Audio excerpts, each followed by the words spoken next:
আসসালামু আলাইকুম। কেমন আছেন সবাই? আশা করি ভালো আছেন, আমিও ভালো আছি। আজকে আমি আসলাম খামারে। এই তো খামার থেকে আমি কতগুলা ডিম উঠাইতেছি। আজকে কয়েকটা ডিম পেড়ে রেখেছে এখানে আপনাদের ভাইয়া কুচ থেকে নিয়ে এখানে রেখে গেছে, তাই ভাবলাম যে ডিমগুলা নিয়ে আসি।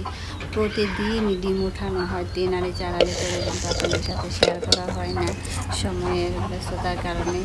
এই জন্য আজকে ভাবলাম যে একটু ভিডিও করি। এই যে এখানে একটা ডিম পেড়ে রেখেছে, মাচার উপরে অনেকগুলা ডিম আছে, কিন্তু আমি ওখানে হাতে নাগাল পাই না। যদি পারতে যাই তাহলে পাট করে পারতে গেলে পড়ে যাবে, এই জন্য আমি ভয়ে উঠাই না। যে এখানেও একটা ডিম পেড়ে রেখেছে।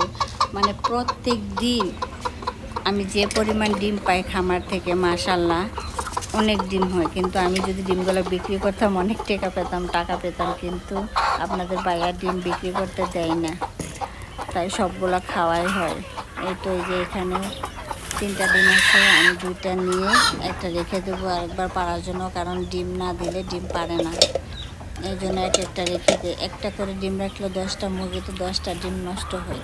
কী করবো, কারণ ডিম না দিলে মুরগির ডিম পারে না, এই জন্যই দিতে হয়। এই তো এই যে কয়টা ডিম পেলাম। ওই তো উপরে আরও ডিম আছে, ওইখানে আপনার ক্যারেট দেওয়া আছে, ক্যারেটের মধ্যে ডিম আছে, কিন্তু আমি ওখানে নাগাল পাই না। চেয়ার দিয়ে উঠে পারতে গেলেও হিমশিম খেতে হয়, এই জন্য আর পারি না। এখানে যে কবুতরে খাবার জন্য লাফালাফি করতেছে, আমি আর খাবার দেব না, আমার হেল্পিং হ্যান্ড এসে খাবার দেবে।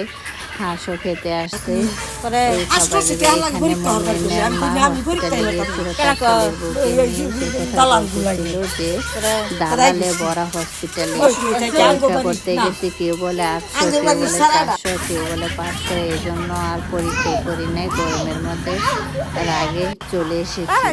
আর এখানে মমিন আমার নাতনি চিপস খাচ্ছে, আরাফ আর মমিন আমার নাতি দুজনে আরাফে ভাত খাইতেছে।